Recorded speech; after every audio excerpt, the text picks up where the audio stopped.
ahead and get started. Okay. Our mission. Helping Parents Heal is a nonprofit organization dedicated to assisting bereaved parents to become shining light parents by providing support and resources to aid in the healing process. We go a step beyond other groups by allowing the open discussion of spiritual experiences and evidence for the afterlife in a non-dogmatic way. Affiliate groups welcome everyone, regardless of religious or non-religious background, and allow for open dialogue. Attendance today at this meeting is voluntary, and we are here for the benefit of learning from and sharing with other parents whose child has passed away. It is understood that our discussions are intended to be confidential and not designed to replace traditional therapy or spiritual counseling. Helping Parents Heal offers a wide variety of speakers to allow parents to be informed about many possible ways to heal, to connect with their children, and to learn about the afterlife. The views expressed by our guests do not necessarily reflect those of Helping Parents Heal, and we ask that you take from their presentations whatever may benefit you personally. Thank you. That was beautiful. And so I'm going to go ahead and introduce Sandra. And again, I'm just thrilled that she's here. As a mother of 4 children, one of whom passed in March 2018 as a result of an accidental overdose at the age of 30. At that moment, my world was changed and the pain was unimaginable. I remember in those early days, all I wanted to do was to talk to someone else who had had a child pass. I knew that the best way for me to help myself was to reach out to others. From there came the awareness that although I could not help Josh, I could help others in similar circumstances to him, and proceeded to do just that by speaking each month at a rehab to those in recovery. I consider myself to be on a deliberate grief journey, one which honors my son's life. I feel his presence often, and his sense of humor makes me smile, as it did when he was physically here. I'm so grateful for the connection that I have. This journey is one that no one has to travel alone. And I've been a member of the Helping Parents Heal Boca Raton chapter almost from its inception. I'm delighted now to be an affiliate leader and to being a part of this group as it continues to grow and thrive. So without further ado, please welcome Sandra.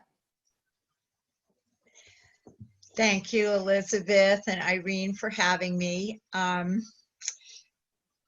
My son, I always start by saying he was not what you would consider the perfect storm to be addicted to drugs.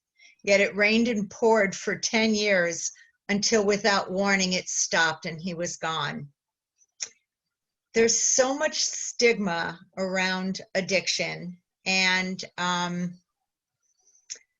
I think I would say that I'm a mom on a mission now, and my mission is to break the stigma, and of course I want to see an end to the daily volume of lives that we are losing to drug addiction. When it comes to stigma, I have to be honest and say I was part of the problem. I thought that an addict was just some low-life, disgusting person that you crossed the street so you walked on the other side of the street away from, who was probably beaten and abused as a child, and just lived a horrible, horrible life. And that is just not so. Who was Josh? Well, he was the second of 4 children. He had what I thought was a wonderful childhood, siblings, brother and 2 sisters that adored him, family, friends, holidays, vacations, every opportunity we could possibly give our child, we gave. Lots of love, lots of caring, lots of going to libraries, museums, anything that we could do to give him the very, very best childhood, we did. He was extremely bright. He had 162 IQ, went to law school and graduated and never practiced law. The thing about addiction, I think it went on, you try and put, after it's all over, you try and put the pieces of the puzzle together. When did it start? Exactly how did it start? And we can really only guess. We'll never know exactly for sure. And that I've had to learn to live with. It spirals and it grows like a monster, and it dictates, and it holds our loved ones hostage, and it slowly changes them. And it's almost like a Martian lands and just morphs into the body that we know and love. And slowly, it's a slow loss because we lose them slowly. They become irrecognizable, not the people that we knew and loved. He was a beautiful boy. He was almost, I'm going to hold up a picture, almost 6'7". You can see, I think you can see him. Almost 6'7". Big green eyes, extremely personable. Everybody loved Josh. He was funny. He was always the life of the party. And sweet. I mean, just as sweet as could be, so giving. He would just give you the shirt off his back, literally. I'm a fix-it kind of mom. And, from the time I found out I was expecting him, you want to eat properly, you want to take care, you want to have the healthiest baby. And then your baby is born and you're so in love. And when they cry, you fix it. You pick them up and love them. And when they're hungry, you feed them. And when they fall and they skin their knee, you kiss their boo-boos. And as their problems grow, as they get older, you always want to help. You want to help. You want them to be happy. You want them to be healthy. You want them to have the best possible life they can and future they can. And I think the hardest part for a parent of a child who's addicted to drugs is the day that you finally realize this is bigger than you, that all the love you have for this child cannot and will not fix it. You cannot fix it. And sometimes over time it translates into anger, disappointment, and it's really a hard journey. And all of the above I experienced with Josh. We butt heads a lot because I was very realistic and I saw what was happening. I had no idea until the last year that it had escalated to heroin, until I found the needles.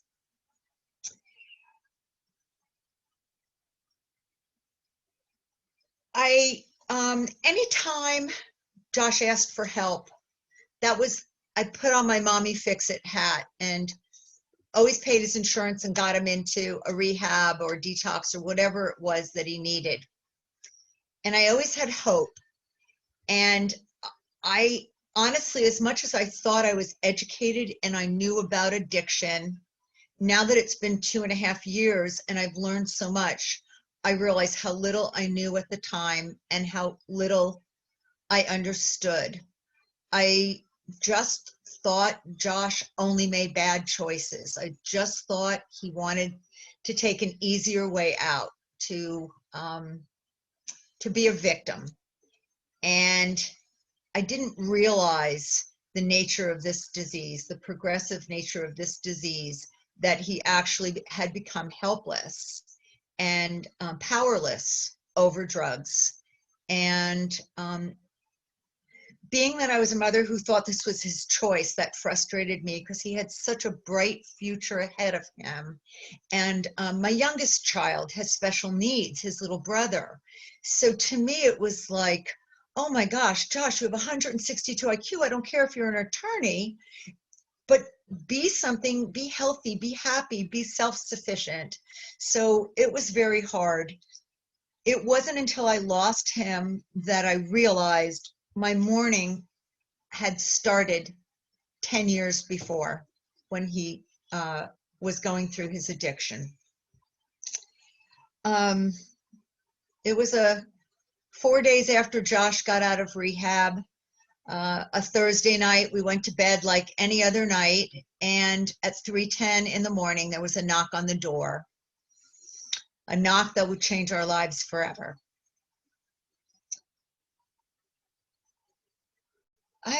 Honestly, I never even heard the word fentanyl before that night.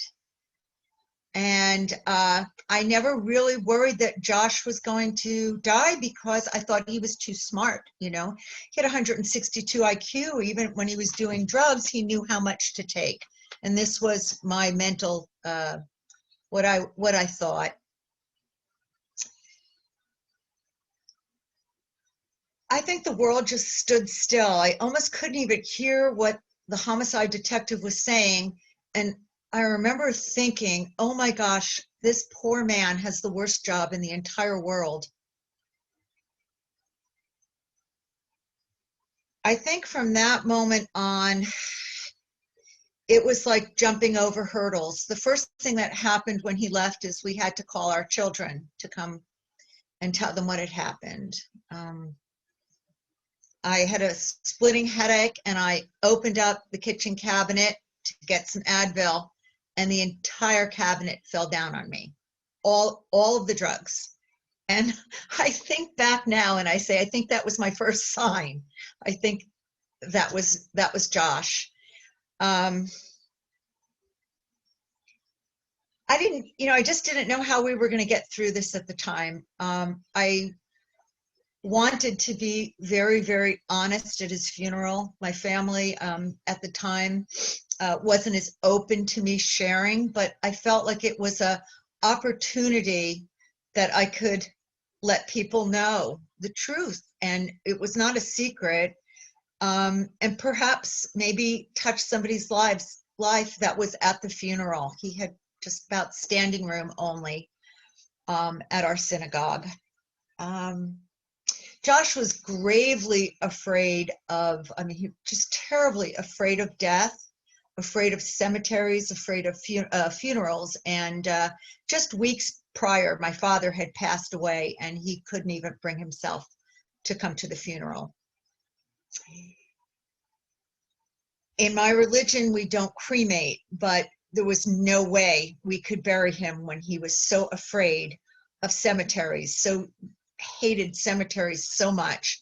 So we wanted to bring meaning, and we did have him cremated and the ashes separated, and we had come up as a family of different places that we wanted to spread his ashes that would bring meaning to Josh. This is when the signs really started for us, for me especially. I think that it wasn't that I didn't believe it before, but I never really felt it. Even when I lost my mother or my father, I never really, or I lost a couple of friends over the years, I never really felt spirit before as I did when Josh passed. In the beginning, it was, feathers where feathers didn't belong. And his red Jeep would show up at the most awesome times. One of the places that we spread ashes was at the Rock and Roll Hall of Fame, because he loved music. And we were with several friends in the middle of winter there, and the wind was blowing to the left really, really hard, and photos were taken, and my husband released the ashes out front near the sign in the bushes. And then we didn't see it, but when we looked at the video, a poof of smoke came up and went the opposite direction as the wind. And my husband wasn't a big believer in the beginning, but it was constant things like that. I felt so shattered after we lost Josh, and but I kept on telling myself, shattered but not broken. I'm not broken, I'm shattered, but I'm not broken. I didn't want to be thought of as a victim. I didn't want everybody's pity or mercy. And I just knew I wanted to be productive with my grief. I knew I didn't want to feel the way I felt. I was in too much pain. And my first what I wanted to do at first is kind of put the pedal to the metal and go 100 miles an hour and get through the grief. Because I thought, well, that would be really great, no matter how much pain, but at least I'll get through it quickly. Very quickly, I figured out that that was not an option. I figured out that this was something, a lifelong journey, just as sobriety is a lifelong journey for somebody going through addiction and recovery. I was invited to speak the first time at a rehab, and with chattering teeth, lots of tears, some screaming. I got through it, and it was kind of like an exercise of going to the gym, you know, and killing yourself, but feeling stronger afterwards. It really got my adrenaline going. And I felt like everybody that I spoke to in there had something to offer me as well. They could give me the information that I was missing. So I started doing this on a regular basis. And then a friend of a friend invited me to a rehab to speak. And it's been history. I go there every single month, and I run a group for several hours. And it's really been so fascinating for me. I feel so blessed because I have met some of the most incredible people, clients that are recovering. I understand what they're going through, and I have a much better comprehension about Josh and what he was going through and what I did not understand. We were literally speaking a different language at some points in his illness. I noticed I wanted to do something else, and I noticed that a lot of the clients were wearing, you know, shoes that I would have thrown out years ago had I gotten them off my child's feet, or shoes that looked way too, like 4 sizes too big. And I was looking for something that I could do. It was the November after Josh had passed. And I was thinking, well, I'm going to do like a 2-month project for November and December. And I had always collected food to feed hungry children. And I run a not-for-profit with tiny little therapy ponies. And I work with special needs and medically fragile children and Alzheimer's and dementia patients. And ironically, I also bring the ponies to detox and rehabs. And I was thinking, you know what I'm going to do? I'm going to put something, I'm going to be totally honest and transparent on Facebook. I'm going to collect gently used footwear, because that's really easy. You can go through your closet in 10 minutes. You don't have to try anything on. You know, the shoes that you bought in 3 colors that really aren't comfortable and whatnot. I'm going to collect gently used footwear for men and women, and socks and flip-flops. And I'm going to make sure that they get to detox and rehabs, and anyone who needs them will have access to them. And I'm going to put a little sticker. I'm going to make a little Facebook page, and I'll put a little sticker on it saying this is to honor Josh, and called it Step It Forward because I wanted something positive. And I'll just do this for 2 months. And, you know, I don't know if everybody's heart will open up to addiction like they did to feeding hungry children snacks, but let's see what happens. Well, it was the most, it just makes my heart dance to even think about what happened.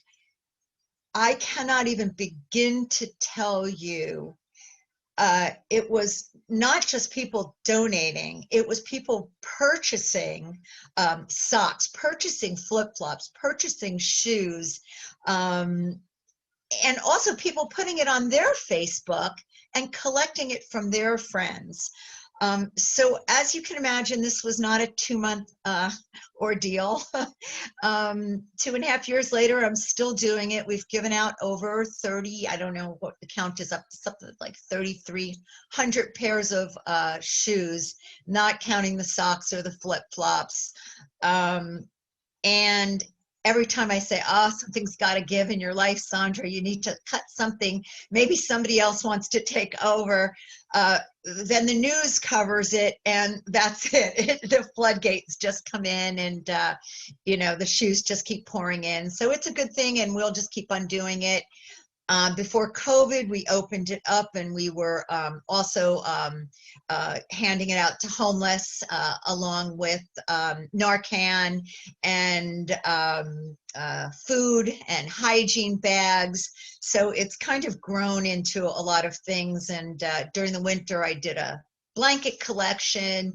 And it's really been a wonderful thing. And it really just warms my heart, because I do feel, at least I'm located in South Florida, and I do feel, because of the response that I've gotten, that the stigma is breaking down. And it's not just people who love and know me, it's people I don't know coming out of the woodwork. And that really warms my heart. And when you give a pair of shoes to somebody in recovery, you're not just saying, here's a comfortable, clean pair of shoes and clean socks. You're also telling them that people care. And I think that means the world to somebody in recovery. A lot of times, by the time somebody gets into recovery, they've really burnt a lot of bridges of people that love and care about them. And it's not that those bridges can't be mended, but at that time they don't feel like they can be.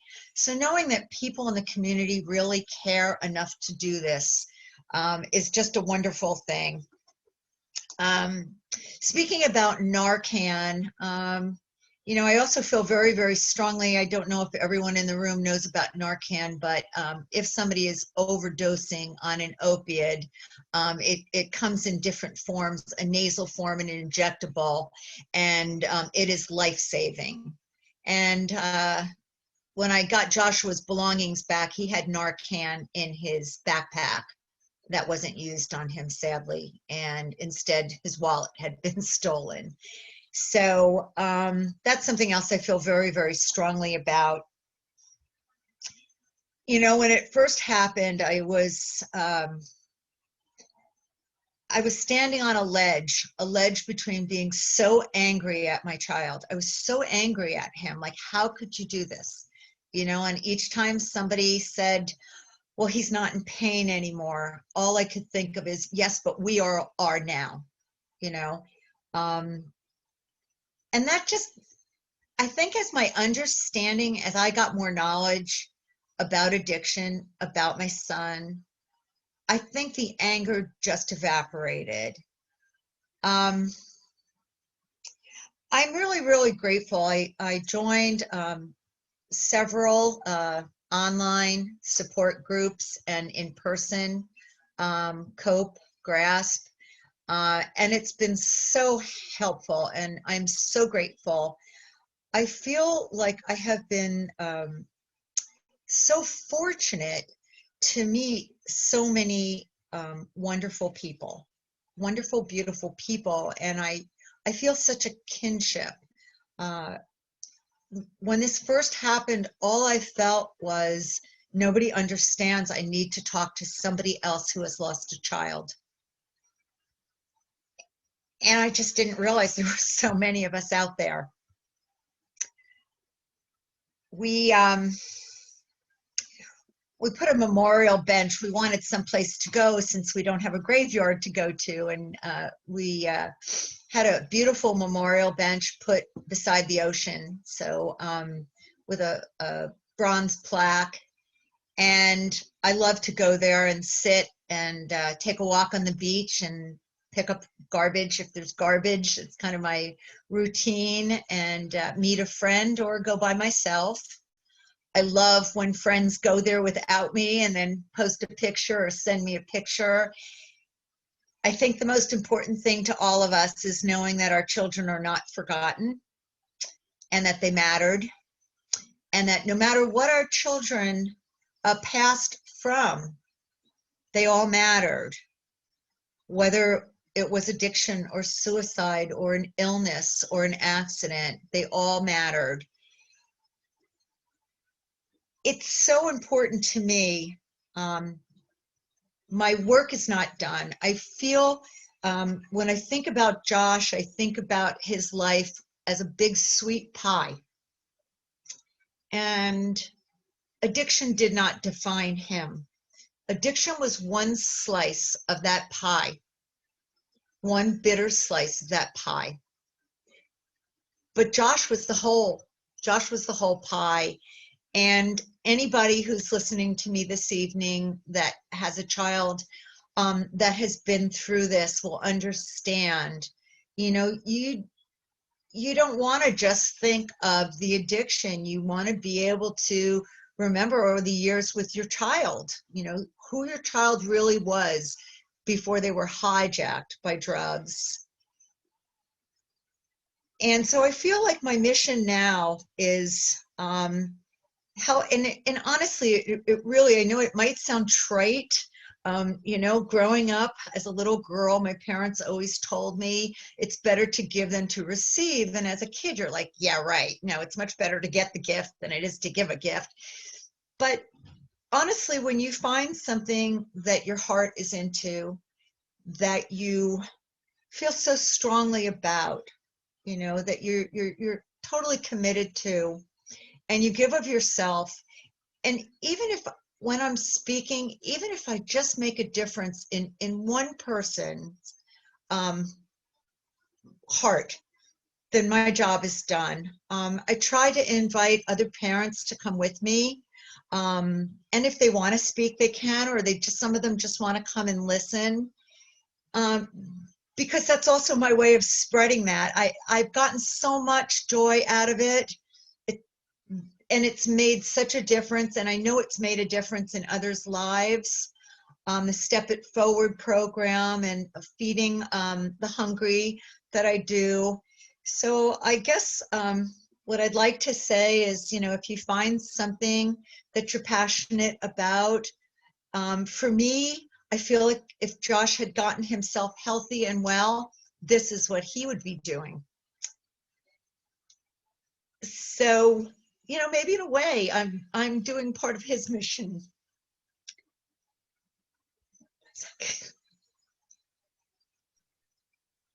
Sandra, that's absolutely beautiful. And I just have to tell you that there's so many people saying beautiful things about you in the sidebar. So I just like to kind of go through. Iris is saying that you're such an inspiration. Carol, over and over again, has been saying beautiful things, but she's saying that, yes, bring hope to others who are dealing with drug addiction. We can't bring our kids back, but we can help others to make better decisions, hopefully, which is exactly what you're doing. We have a lot of parents who have gone through very similar things to what you've gone through. Steve Crothers is talking about his 30-year-old daughter, who's absolutely gorgeous, who passed in April, fentanyl poisoning from tainted heroin. He knew when she started. She told him, she never lied about it to him, and she had gotten clean and was for 21 months and made the wrong choice once again. So she was also working in recovery. I think that a lot of these kids are able to get to the point where they are going to be able to move forward, but maybe what they need is seeing someone like you, a parent, talk to them, because having their own parents is different than having someone else who comes in, doesn't have any skin in the game, who can talk to them. Many times, Elizabeth, the feedback is, oh my gosh, and there's some moms in the room tonight that have been with me when I've spoken, and there's always feedback from somebody in the room that says, I just never even considered what my mom was feeling, how this was affecting my mom. That just gave me goosebumps, yes. And, you know, Carol is saying, why is it that they're always so smart, always such a high IQ? Don't you think that they might just be almost too smart for this world, and they just have to dumb themselves down maybe, and that's how they get through this, unfortunately? Let's see. Everyone is saying that that their heart goes out to you, that, you know, that what you're doing is such an inspiration as well. Let's see. I mean, there are just so many of them. But also, I wanted to maybe have you tell a little bit about your Personal Ponies program, because you're not just doing this. You're also, I mean, you're doing so much to help others. It's kind of amazing that you're able to. Plus, you have this Boca Raton affiliate group, which is doing really well, which is also very exciting. So maybe you could That's also great. say a little bit Yeah. about that, if that's possible. Sure.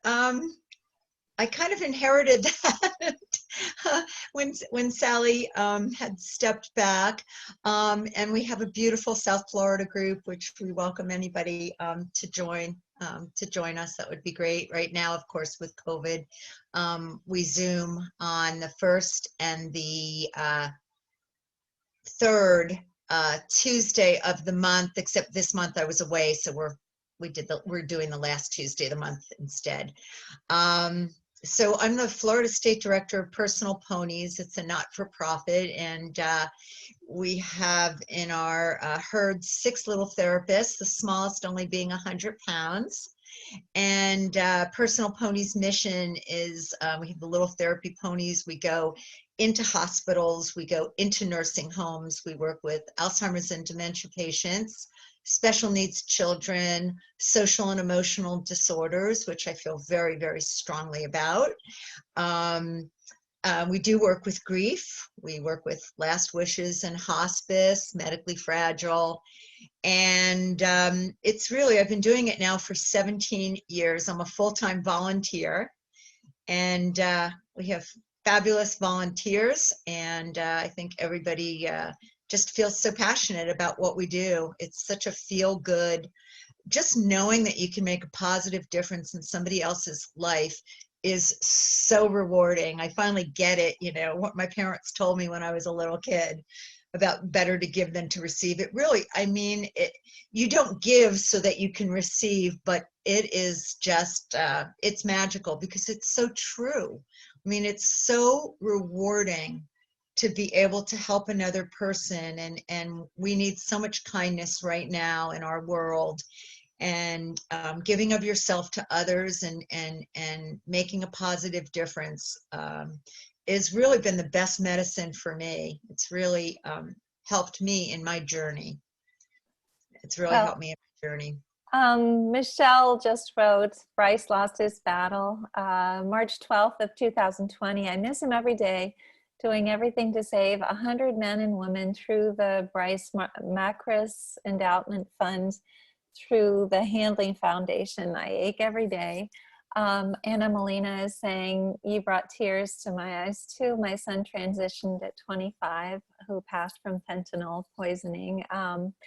Let's see, Darcy's talking about your ponies. She's saying they are so smart, extremely sensitive, loving, and funny, empathic. Okay, now I'm not sure if this is about the ponies or about the kids. Probably about the kids. I'm so sorry, because Babette is saying right above there, too smart and too sensitive for this world, which I think that we all agree that all of these kids were almost old souls. I think they were all old souls, and they just weren't necessarily comfortable in their own skin here because they were so smart and so empathic. But anyway, I feel so impressed too about this thing with your shoes. There's a lot of people saying that they'd love to help what you're doing. I'm not sure if people have to be in Florida, for instance, collecting the shoes. I would assume that would need to be there. Are there things that you do need help with? Because well, anyone that's local can collect shoes, and of course just contact me and we'll figure out a way to meet up.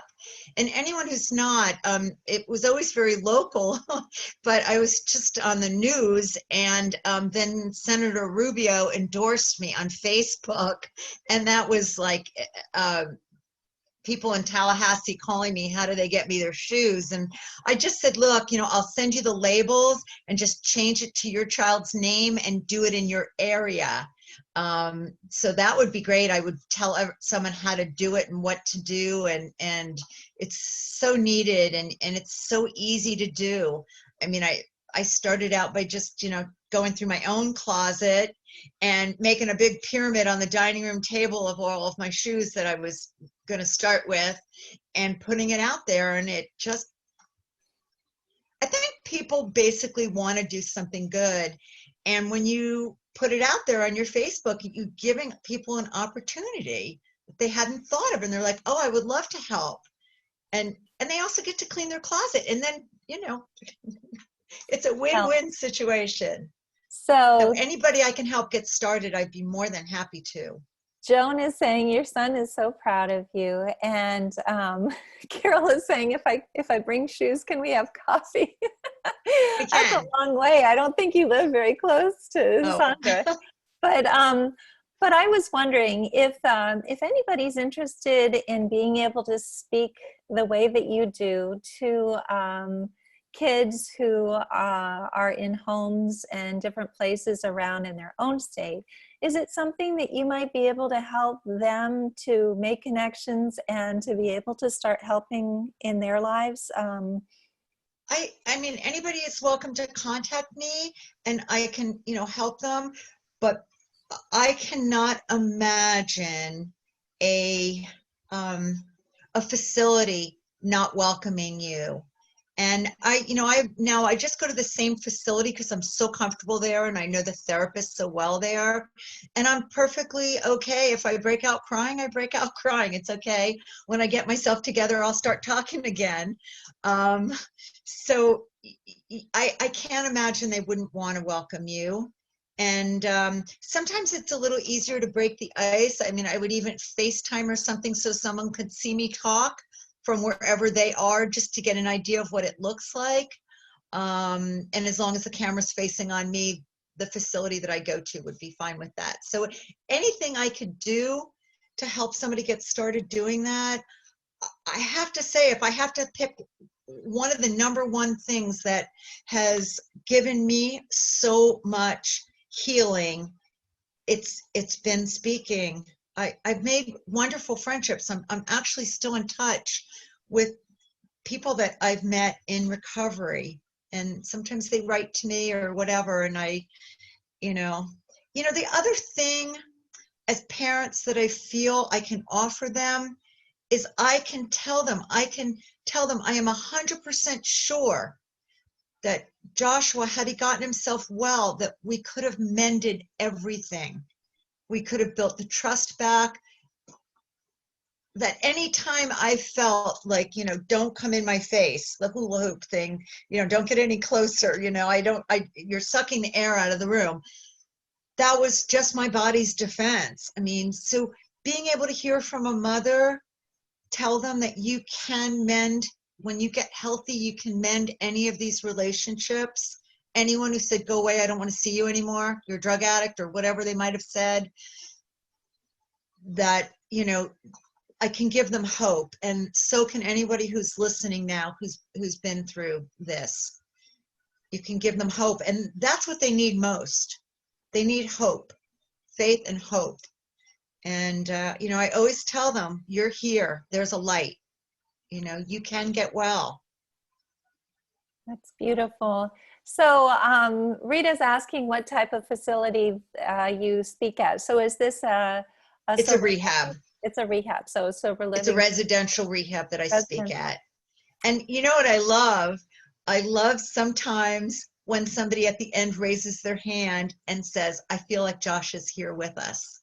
I mean, that's my favorite thing they can say. That's my favorite feedback, because I always feel like he's there with us when I'm speaking. And sometimes I'm not even thinking, it just comes out, and I feel like he's got me in autopilot. He's on board with me. He's right there with me. Of course he is. He's with you every place you go. Oh my I mean, the hardest thing about COVID is I'm a hugger, and I will be talking and I'll see someone looks emotional. I'll stop talking, get up and hug them. And I can't hug now. And it's like, I'm tortured.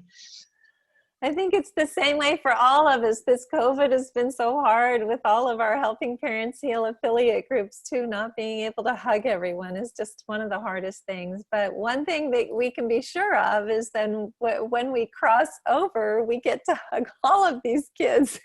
They're going to be in a long line and no worries about hugging once we get there. Absolutely. But Steve is saying, Sandra, I am sure you would have. Stevie and I became closer than ever when she got clean and started helping others to recover. So he's just adding to what you're saying, which is beautiful.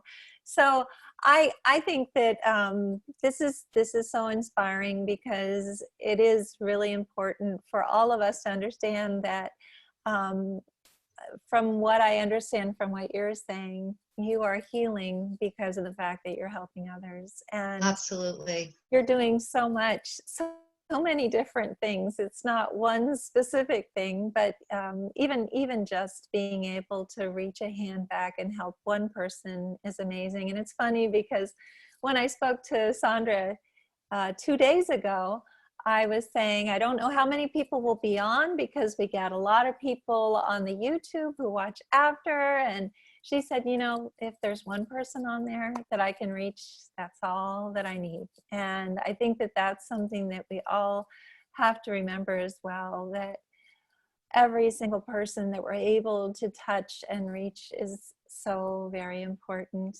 And Carol's saying Josh with hearts around his name. I know that he must be so proud of you. It's just so, it's so wonderful for these kids to be able to look down. And I've said this before, they're kind of like they're up, the dads that have just had babies born back when they used to put them in an area where the nurses were taking care of them, and they're pointing through the glass saying, that's my son, that's my daughter. And our kids are the same way. They're all saying, that's my mom, that's my dad. And they're so proud of everything that we're doing here. So I can just imagine that Josh is really proud of you. Babette is saying, thank you, Sandra, you've helped us all, which is true. So does anybody have any specific questions for Sandra, besides just the ones that we've had all of these wonderful things about her? Let's see, Michelle is saying, my oldest son has been in recovery for 4.5 years, and I never gave up on him. However, it was my middle son that was killed by fentanyl poisoning. He wasn't even an addict. He started to self-medicate with pills at night because he was scared to go to sleep since he had a seizure in December. It only took 2 pills. I miss him so much. And I guess maybe if you could say something about fentanyl, Sandra, you must know a little bit about it. I do, unfortunately. You know, they're just putting it in everything on the street. I mean, it's really great that you can't, you know, go doctor shopping anymore and just go to CVS or Walgreens and just fill several prescriptions, because it's so controlled now. But the negative side is at least somebody knew what they were taking. Now, if you buy things on the street, it's not when, it's not if you're going to get fentanyl. You are going to get fentanyl in something. They're pressing, I mean, it's so easy to press a pill. You know, if they can, if they can make designer bags, copies look pretty good, they can surely put whatever they want in a pill and sell it on the street. So it's not just fentanyl in heroin. They're sticking it in everything. And it's, the numbers are crazy. And I think, I don't remember, I think I heard 30 since COVID that the number has gone up 32%. It's just crazy. And I don't know, it seems like 99.9% of the time when I meet a new mom that just got her toxicology report, there's fentanyl in there. They're putting it in everything. They're even mixing it with Coke and making a cocktail. Yeah. No, it's terrible. It is terrifying. And I must say that we've experienced it in our own family just recently. And it was fentanyl as well. And I think that it's touching so many of us. And as I was saying to you, Sandra, the other day, I think that a huge percentage of the kids who are finding their way to this site are because of fentanyl overdose. So there's got to be something that is done soon. It's heartbreaking. It's terrifying, as Anna said. Let's see. Michelle is asking, what are your thoughts on MAT? Are you familiar with that, Sandra? What does MAT stand for? Michelle, can you tell us what that stands for? Carol is asking what MAT is. So can you tell us in the chat box what that means? Let's see. Paula, in the meantime, is saying, what I wish that I understood about addiction is the pain that those using are having and trying to cover up, which is true. It's very hard to even imagine. Darcy's saying 750 people in British Columbia passed in the last 3 months of overdose, which is just... I just believe in doing anything that we can to keep people alive, to give them a chance to recover, because dead people don't recover. So needle exchanges and drug testing is not promoting drug use. It's trying to keep people alive long enough to hopefully get them into recovery. So I completely believe in it. You know, I know it seems like if you're giving an addict a clean syringe, that you're encouraging them. You're not encouraging them. They are going to use, and they're going to use a dirty needle. So yes, I really feel, you know, it's like saying, I'm not going to let teenagers have condoms, because I'm not going to encourage, you know, early relations. Well, then you're going to encourage grandchildren. You know, we have to keep them alive long enough to hopefully be able to, you know, with peer counseling. A lot of the centers have peer counseling, that there are people that are sober, that are recovering, that can encourage them to try and get healthy and get well. So, but if they're gone, if they've passed, we can't do anything for them anymore now, can we? So I feel strongly about that. Well, MAT is medically assisted treatment. So do you have any thoughts on that? Paula's also adding, and if they do not have insurance, there's no support, which is true. Well, we need to change. I mean, my personal feeling is, you know, putting somebody into rehab for 30 days or even 90 days is just not long enough. We need long-term support, and we need aftercare support. And that's one of the things that you don't really retrain the brain in 90 days. There's a lot of things. I guess I'm trying to, you know, I can't focus on all of them in my work, but there's a lot of moms and dads, you know, focusing on, you know, trying to write bills and fight insurance and whatnot. But we just need a better system for recovery. It would be kind of like treating somebody for cancer, and after 30 days saying, okay, you know, good luck to you, eat clean. I mean, you know, we help somebody with cancer until they don't need, and then we still follow up with them. We need a better system. We can't pretend this isn't going on in the United States, and it's, you know, black, white, Hispanic, wealthy, poor, educated, school dropout, and everything in between. Nobody, you know, nobody's family is immune from this. Not even the ultra religious. You know, I've met people in support groups from very, very religious culture who aren't allowed to speak about how their child died because they don't want the community to know. And, you know, we need to break that stigma down. And we need to Well, get better care, better support for not just the person in recovery, but for the family earlier. Steve is saying, we have lost the war on drugs. We need to go in another direction. A safe place for them to use and be monitored is needed. And Darcy is saying fentanyl strips, test strips need to be added to each Narcan kit as well. And you know what? Narcan needs to be in every first aid kit. Yeah. Oh, and in yeah. public places. And let's see, M. Faber, so I'm not sure what the first name is saying, Maria. oh, Maria, okay, hi Maria. We have to stop the stigma so real changes can happen. When someone needs help and is faced with judgment and no insurance, it can only lead to a vicious cycle of relapses and death, which I'm sure is true.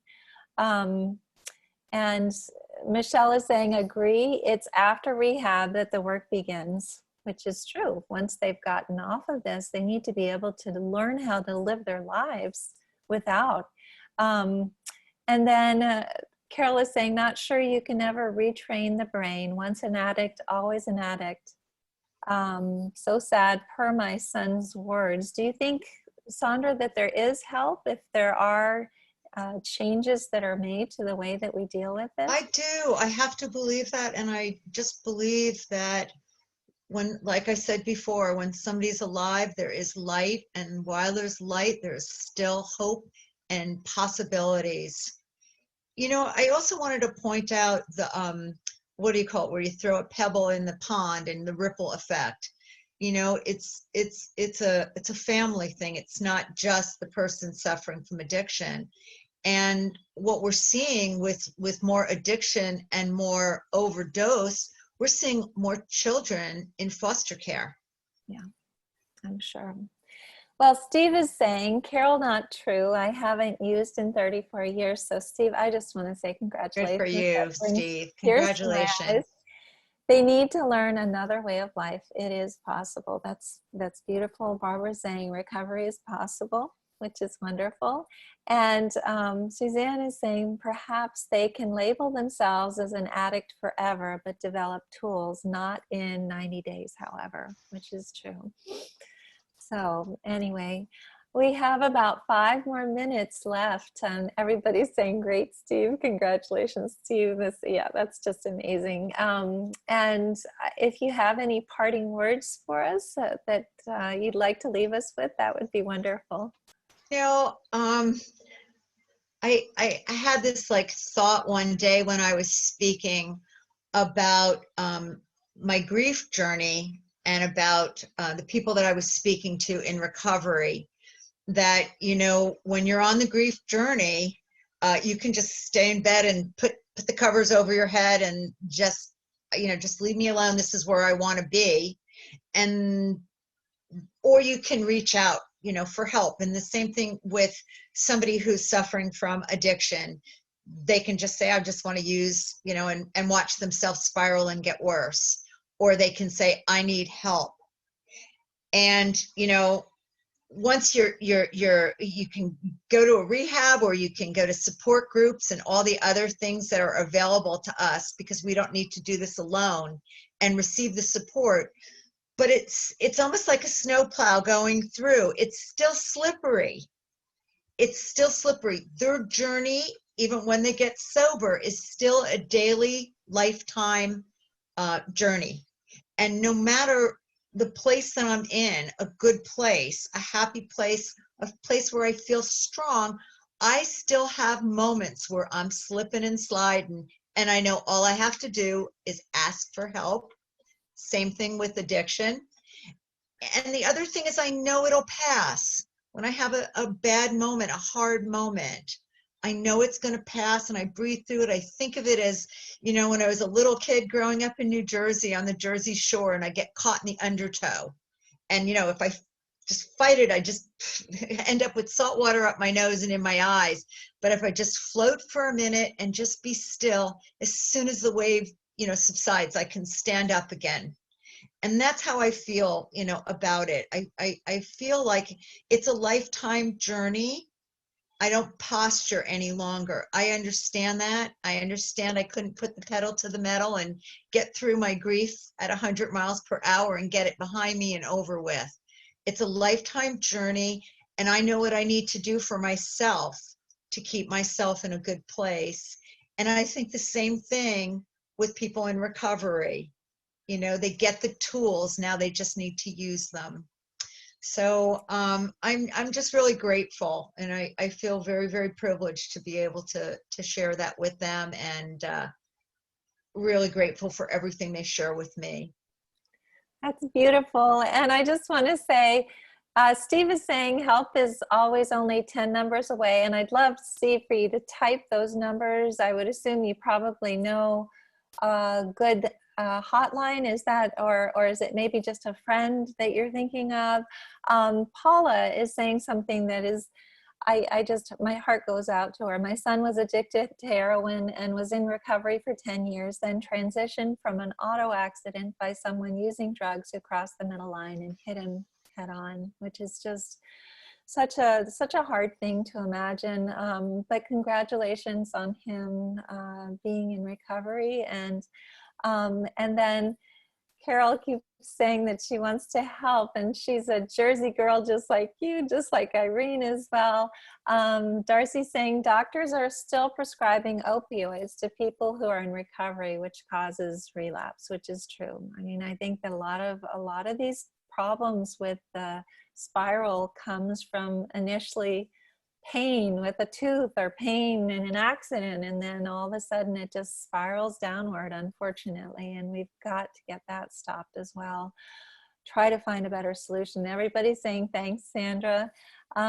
Steve is saying, Sandra, excuse me, thank you so much. I needed this today. It has been the worst day since the first week, so I'm really glad that you were here, Sandra. Iris is saying, love your heart and words. Ruth is saying, you're helping so many, Sandra. Best of luck in all your helping opportunities. And Paul is saying, best of luck as well. Darcy's saying, happened to my son. Joan is saying, thank you, Sandra. This was great. And then Steve is saying, AANACA have 24/7 helplines, and once into recovery, you can have a plethora of numbers. You just need to use them. That's good to know. Mary is saying, thank you, Sandra. You have a beautiful heart. Bless you and Josh. So it is now time. Michelle is saying, thank you. You did great. It's time. So Irene, did you already make it so that everybody can unmute themselves and say thank you and goodbye to Sandra? So we're going to be back tomorrow, don't forget, for Rob Schwartz, and we're excited to have you. But thank you for coming tonight. Thank you, Sandra. You did a beautiful Elizabeth, job. I'm going to post my Thank you email so address. much. Thank you, Sandra. And then if anybody wants to start the shoe collection, step it forward around the country in their area, I'll help in any way I can. They can just, I'm going to put my personal email address on here. Okay, wonderful. And wait, where are we, everyone? Okay, that sounds wonderful. So you're putting it into the chat box, is that right? Yes. Okay. And maybe put it on the Facebook page. Yes, I'll put it on the YouTube video and the Facebook page as well. So And anyone interested in seeing what the ponies are doing on Facebook, you can go to Personal Ponies Florida. You have to put in Florida because we're national, so there's other pages. But Personal Ponies Florida. That Thank sounds you, Sandra. like so much. Thank you, Sandra. Thank you. Thanks, everybody. Thank you. Thank you, This Sandra. was really such a Thank you. privilege to be able to Thank speak you. tonight. You did a Good wonderful night, everyone. job. Thank you.